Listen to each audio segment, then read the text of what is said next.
Bonjour à tous, c'est Loser Killer qui vous parle donc pour une nouvelle review vidéo. Aujourd'hui consacrée à un ensemble de jeux Lego Nexo Knights sorti en 2018. Il s'agira de la référence en 2001, le Lance's Overjuster, ou en français l'aérotireur de Lens, un modèle donc contenant 217 pièces et coûtant la somme de 19,99 €.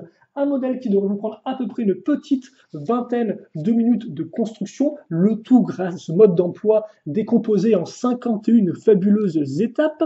À la fin, vous aurez donc une liste de pièces, comme vous pouvez voir à ce niveau-là, puis ensuite une petite pub pour l'application Lego Life aux couleurs de Nexonites, ainsi que le fait qu'avec les nouveaux pouvoirs Merlock qu'on verra ensemble, vous pouvez améliorer votre jeu, je suppose, en termes de pouvoir avant tout. Et enfin, la gagne à ce niveau-là avec, bien sûr, Clay. En parlant de chevalier, il y aura dans ce set en tout 3 figurines, dont forcément Lens, hein, après tout, eh bien c'est son véhicule, donc ça semble plutôt logique qu'il apparaisse dans le modèle. Je ne sais pas ce que vous en pensez, mais en tout cas, moi, ça me semble plutôt normal. Comme vous pouvez le voir, il vient avec un nouvel imprimé d'armure à couleur blanche, grise et dorée qui rend vraiment bien, je trouve. Il viendra aussi avec eh bien, une nouvelle armure à mettre par-dessus, comme ceci, avec deux tenons à l'arrière et des épaulettes qui remontent bien haut. Par contre, au niveau de la tête et du casque, rien de spécialement nouveau. On retrouve sa tête classique qui est apparue en 2016 et le casque, lui, retrouvera la visière orange transparente, comme ceci, qu'on avait vu donc l'an passé. Lens viendra bien évidemment équipé en tant que bon chevalier qu'il est, avec une nouvelle lance, comme on peut voir, qui d'ailleurs fonctionne plutôt bien, je trouve, en termes de design, ainsi qu'un bouclier qui vient en doré, ce qui est plutôt cool, avec l'un des 3 Nexo-pouvoirs fournis dans ce set. Le premier étant justement bon, qui est bien celui-ci qui est Diamond Spear, ou en français lance de diamant, et que vous pouviez trouver auparavant exclusivement dans la Battle Suite de Lens. Donc ceux qui n'auraient pas chopé sa super armure à l'époque, eh bien maintenant pourront choper ce pouvoir-là.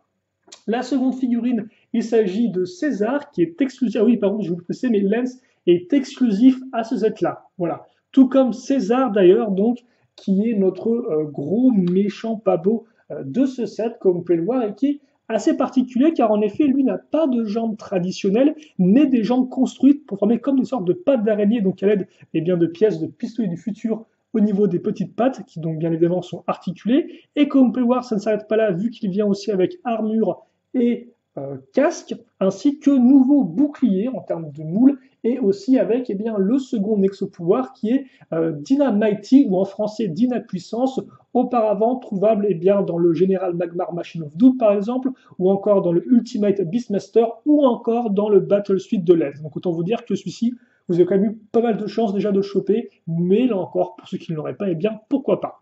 Et voici donc son espèce de lance, justement. Alors par contre, effectivement, quand j'ai dit qu'il était exclusif, oui et non. Car si en effet ce côté hybride araignée et corps est exclusif à ce set-là, eh bien on se rend vite compte que les imprimés de César, eux, ne le sont pas du tout. Car en effet, voici son imprimé. Alors par contre, je vais peut-être me lever un tout petit peu, voilà. Voici son imprimé de torse et voici son imprimé de tête. L'imprimé de tête que vous pouvez retrouver sur 90% des méchants de cette vague-là, et l'imprimé de corps que vous pourrez aussi retrouver eh bien, dans un des personnages apparaissant dans le Berserker Bomber, un autre personnage qui apparaît dans le Aaron X-Boy et enfin dans le Axel Rolling Arsenal. Voilà. Donc effectivement, l'imprimé, eux, ne sont pas exclusifs, mais ils restent plutôt cool, comme vous pouvez le voir, avec eh bien, une sorte de casque au niveau du masque, plutôt une sorte de masque pour le second imprimé. Enfin, troisième et dernière figurine que vous pouvez peut-être connaître, tout le personnage, c'est Denis le cyberbiter, car en effet, Denis, le fidèle, eh bien, enfin, l'ex-fidèle robot écuyer de Lens, est visiblement a été corrompu, comme vous pouvez le voir, et donc ressemble à ceci. Alors par contre, là encore, Denis n'est pas vraiment exclusif à cette là, car en effet, des cyber-écuyers corrompus, eh bien, vous pouvez aussi en retrouver dans le Tech Wizard Showdown, ainsi que dans le Aaron Expo, et la seule différence entre ceci et Denis, eh bien, ça vient de son bras canon. Voilà. Donc, il y a un bras canon activable grâce à une gâchette qui est directement intégrée, eh bien, justement, à son bras, alors que les autres, eux, ce n'est pas le cas. Mais par contre, l'imprimé de tête, lui, est le même. Et comme vous pouvez le voir, il est nouveau, hein, avec des cyber-écuyers qui ne font plus de tous les petits foufous, mais qui sont carrément vénères à ce niveau-là. À noter aussi donc, que ce set vient avec deux petites araignées comme ceci. Vous avez vu la première dans le canon qui a effectivement du fait du tenon dans le dos, et bien vous pouvez vous en servir comme de projectile. Et aussi, il y aura donc ce fameux pouvoir Merlock, hein, pouvoir de Merlock si vous préférez, ces sortes de nouveaux pouvoirs dorés un peu bling bling. Et donc, dans ce set, et d'ailleurs exclusif à ce set, hein, il s'agira du The Lance of Merlock, ou en français, la lance de Merlock, avec comme pour l'espèce de petit M à ce niveau-là. Donc ça rend plutôt bien, et de toute façon on retrouvera ce pouvoir de Merlock sur le véhicule en lui-même. Et en fait, ça remplace un peu les livres, par exemple, qu'on avait en 2016, vu qu'il y en aura un par set à collectionner. Voilà. Et donc maintenant, vous passez effectivement au fameux aéro tireur de lens. Donc qu'est-ce que c'est que ce truc, que ce machin-là? Eh bien, ça va fonctionner en deux parties. Une partie basse et une partie haute qui fera office de cockpit et de canon. La partie basse, quant à elle, eh bien, fera office de plateforme, si vous voulez, mouvante. Enfin, plateforme amovible, devrais-je dire plutôt, comme ceci. Et donc, on va vite se rendre compte qu'on est face à un carré donc qui a des constructions très similaires, ces quatre coins, comme on peut le voir, c'est des constructions vraiment répétées en termes de pièces et en termes de forme, voilà. Et puis, surtout, ce qui va être intéressant, c'est trois points distincts. Le premier, si on retourne, c'est qu'on va se rendre compte qu'on a un véhicule qui tient sur quatre petites roues qui peuvent pivoter, un peu à la façon bien d'une chaise de bureau, voilà, ce qui fait que quand on mettra sur le sol, bien ça tournera très facilement, ce sera vraiment très intéressant comme sensation. On aura vraiment une impression d'un véhicule qui flotte, ce qui est aussi un peu voulu en fait, hein, parce que justement, son nom c'est le Overjooster, aérotireur de lens. Donc de base, dans l'histoire, c'est un véhicule censé flotter. Voilà. Donc c'est pour ça que les roues sont cachées et qu'ils ont mis quatre roues afin de faire ressortir cet aspect un peu flottant du véhicule. Et honnêtement, je trouve que ça rend vraiment très bien, c'est très fun de faire tourner. Second point, c'est les petits éléments d'accroche à l'arrière, donc qui permettront de faire tenir la lance. Et enfin, le troisième et dernier point, ce sont ces poutres techniques-là, qui vont servir à raccrocher le cockpit en lui-même. Un cockpit qui sera peut-être un poil plus intéressant pour vous en termes de design, car en effet, comme vous pouvez le voir, il est assez rempli. Donc on pourra noter déjà le siège à ce niveau, donc qui reprend les vieux sièges Lego Espace, ce qui est toujours plutôt cool. Le sticker pour le panneau de commande, la petite vitre à ce niveau-là, l'accroche à clip pour accrocher le bouclier de lens, comme ça ni son arme ni son bouclier ne traîneront au niveau du sol, ce qui est toujours une bonne chose selon moi. Vous aurez aussi ensuite les deux lances ici, ainsi que des canons comme vous pouvez le voir donc à ressort, donc qui fonctionnent très bien, et ces sortes de petites parties latérales qui font un peu office de bouclier, je suppose, avec là encore des stickers. Enfin, à l'avant, on casse ceci, et on se rend compte qu'on a plus ou moins une forme, je trouve, d'éléphant.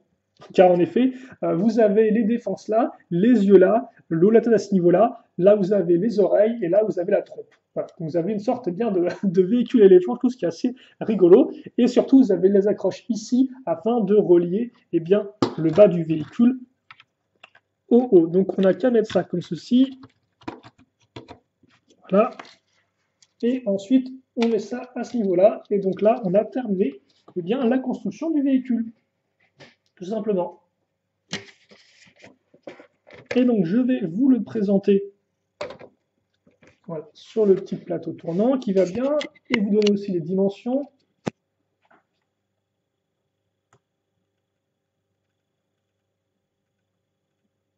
Voilà, qui devrait faire l'affaire.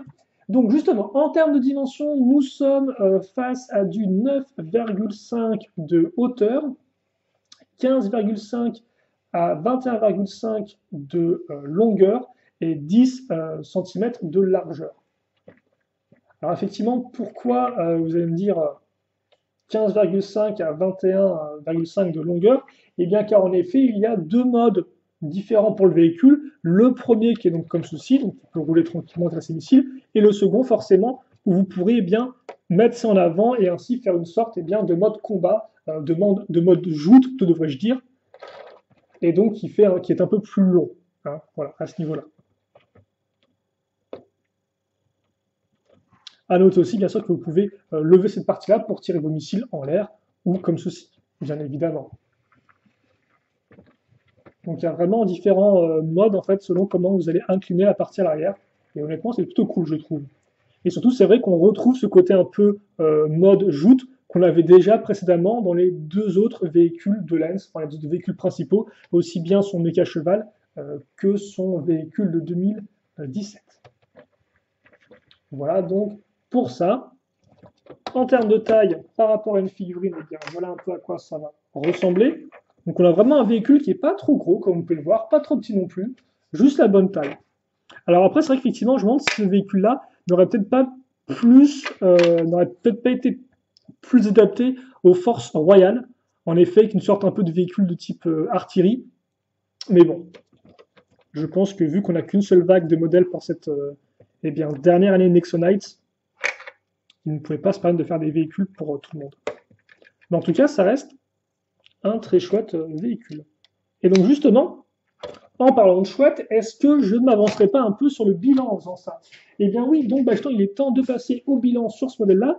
Et est-ce que moi je vous le conseille ou pas? Eh bien honnêtement, oui, je peux vous le conseiller parce que c'est un modèle, ma foi, très sympathique. Une vingtaine d'euros, donc, alors c'est pas de l'entrée de gamme, hein, bien évidemment, mais tout de même, un modèle qui reste assez peu coûteux et que je trouve vraiment bien sur tous les points. Donc déjà en termes de sélection de figurines, 3 figurines dans ce set, donc bien sûr Lens qui est exclusif, le fait que vous avez une figurine qui est un peu différente des autres, car en effet on va vite se rendre compte que la plupart des méchants sont tous similaires les uns aux autres, alors qu'effectivement César a au moins pour lui des jambes à construire, alors après ça il faut aimer ou pas aimer, c'est à vous de voir, mais en tout cas au moins ça reste différent des autres, et en plus il vient bien équipé, hein, là encore, avec bouclier, lance, nouvelles pièces de casque, nouvelles pièces d'armure, donc il y a vraiment tout pour faire plaisir à ce niveau-là. Vous avez aussi un robot écuyer, et en plus c'est vrai qu'il y a un lien en termes d'histoire avec Denis et Lens, donc c'est pas juste un simple entre guillemets robot écuyer, hein, même si bon, ça après vous pouvez aussi l'inventer, mais en tout cas c'est vrai que il l'appelle Denis, donc on peut supposer que c'est lui. Ensuite, en termes justement de Nexoport, vous en avez quand même 3 dans ce set-là, ce qui est plutôt cool pour le prix, là encore, même s'ils ne sont pas tous ultra uniques ni rares. Et enfin, vous avez le véhicule en lui-même, et ma foi, c'est un véhicule qui est fortement intéressant. Alors, le seul petit bémol, je dirais, c'est un peu de la construction, car en effet, la construction, c'est un peu 4 coins identiques au niveau de la base. Voilà, donc ça peut, c'est peut-être pas le truc le plus intéressant du siècle. Toutefois, malgré cette construction qui est d'être un peu en demi-teinte, eh bien, ça reste plaisant à construire, et surtout, c'est un véhicule qui est assez original et qui est fun à manipuler, je trouve. En fait, alors le mot fun veut un peu dire tout et rien, mais le fait d'avoir un tel mouvement grâce aux 4 petites roulettes le rend vraiment unique et différent des autres, je trouve, et justement, eh bien, vraiment très plaisant à manipuler, à bouger un peu dans tous les sens, à lancer, à voir rouler. En tout cas, ça marche vraiment bien et c'est assez différent, donc, comme je dis, de ce qu'on a pu voir par le passé. Ajouter à ça, bien sûr, la partie supérieure, avec une espèce de forme d'éléphant que je trouve à la fois assez intéressante, des petits missiles ajustables, les armes qu'on accroche là-dessus, et donc au final, vous obtenez un set qui, pour moi, eh bien, fonctionne de A à Z, en fait. Voilà.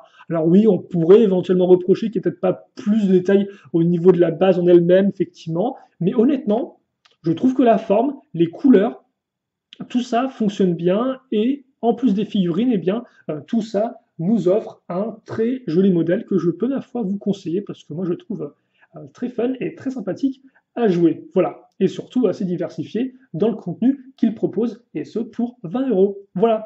Donc c'est tout pour moi. Si vous, il vous reste des questions, des commentaires, eh bien n'hésitez pas à me les poser. J'y répondrai avec grand plaisir comme d'habitude. Pour le reste, nous on se retrouve très prochainement pour de nouvelles vidéos. En attendant, questions, commentaires, allez-y. Portez-vous bien. Passez une bonne journée, une bonne soirée, une bonne tout ce que vous voulez. Et à la prochaine. Allez, salut à tous et à toutes.